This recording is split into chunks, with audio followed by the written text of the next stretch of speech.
విచిత్రం ఏంటంటే సిటీలో అంటే సిటీలో పుట్టి పెరిగినోళ్ళు గాదు. రూరల్ ఏరియాస్ నుంచి వచ్చి ఇక్కడ హాస్టల్స్‌లో ఉన్నోళ్ళకి ఎక్కువ జరుగుతున్నాయి ఇవి.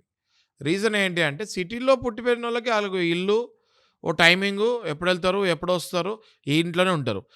ఎక్కడైతే విలేజెస్ నుంచి, రూరల్ ఏరియాస్ నుంచి ఇక్కడికొచ్చి చదువుకుంటానికి, జాబ్స్ చేస్తానికి వస్తారో, కరియర్ ఫార్మ్ చేసుకుంటానికి, ఆ టైంలో వాళ్ళకి ఇల్లు వదిలేసి వచ్చినట్టే అది.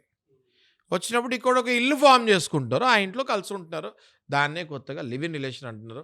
మీరు గనుక ఇవాళ చూస్తే అయ్యప్ప సొసైటీ మన 100 ఫీట్ రోడ్డు ఇటు హైదరాబాద్ హైటెక్ సిటీ వైపుకెళ్తే అక్కడ అన్ని హాస్టల్స్‌లో live in relation is available here అని బోర్డ్స్ పెట్టి మరి లివ్ ఇన్ రిలేషన్ చేస్తున్నారు. ఓకే. నేను మొన్న ఇన్స్‌పెక్షన్‌కెళ్ళాము అటు. అసలు ఇవన్నీ కరెక్టేనా? ఇట్లా వస్తున్నాయి కేసులు మనకి. లివ్ ఇన్ రిలేషన్ అంటారేంటి హాస్టల్స్‌లోని ఎళ్తే ఓపెన్‌గా sir live in relation is accepted అంటున్నారు. మరి వాళ్ళకి ఏం పర్మిషన్స్ ఉన్నాయో, ఎట్లా వాళ్ళు అట్లా పెడుతున్నారో అన్నది గాడ్ నోస్.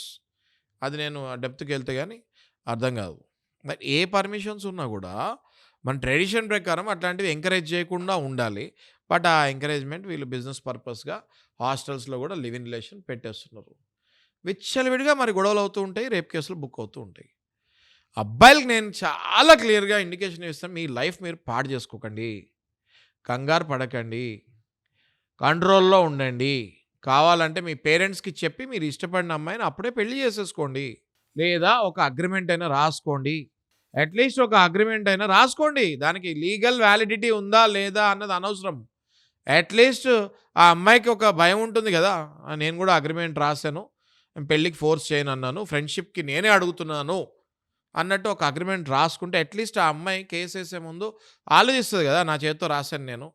అక్కడ ఆ డాక్యుమెంట్‌కి లీగల్ వాలిడిటీ ఉందా? లేదా? అన్నది నేను పక్కన పడేయమంటున్నా.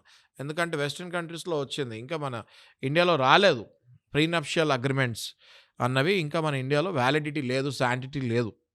కానీ, కానీ అట్‌లీస్ట్ ఎవ్వరిని కలవక్కర్లేదు నాగరాజు గారు. వాళ్ళిద్దరూ కలిసి కూర్చొని అట్‌లీస్ట్ అబ్బాయి నేను పెళ్లి చేసుకుంటానో లేదో నాకు తెలీదు. మా ఇంట్లో ఒప్పుకోకపోతే నేను చేసుకోను అంటే దానికి ఓకే అయ్యి ఆ అమ్మాయి సైన్ చేస్తే అట్‌లీస్ట్ ఆ అబ్బాయికొక ప్రూఫ్ ఉంటుంది గదా!